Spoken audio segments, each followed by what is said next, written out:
13 वर्षापूर्वी आपल्याच मेव्हण्याची हत्या करून फरार झालेल्या आरोपी गुन्हे शाखे 1 च्या पथकाने नवी दिल्ली इथून अटक केली आहे। पोलिसांना चकमा देण्यासाठी तो ओळख बदलून राहत होता।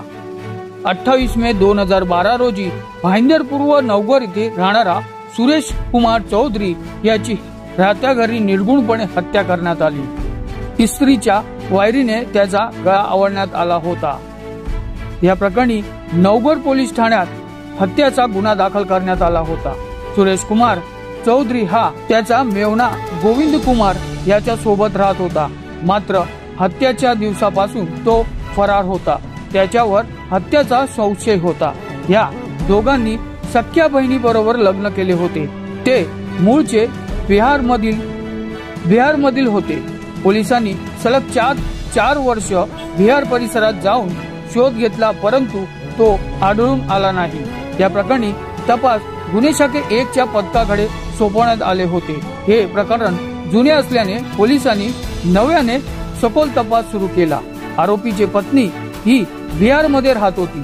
तिने मात्र या दिवसापासून पतीशी काही संपर्क नसल्याचे पोलिसांना सांगितले होते। पोलिसांनी तिच्या मोबाईल क्रमांकाचा सीडीआर काढून पाळत ठेवली। एक संशयित क्रमांकावर तिला फोन येत होता। हा फोन नवी दिल्ली इथे नया बाजारातून येत होता। त्यानुसार पोलिसाच्या पथकाने दिल्लीत गेले आणि गोविंद कुमार याला ताब्यात घेतला। त्यांनी आपल्या मेव्हण्याची हत्याची कबुली दिली। आपल्या पत्नीसोबत त्याचा संबंध असल्याचे संशय होता। त्याच संशयातून त्याने ही हत्या केली होती। पोलिसांनी पकडू नये यासाठी तो आपली ओळख बदलून नवी दिल्ली इथे राहत होता, असे पोलिसांनी सांगितले।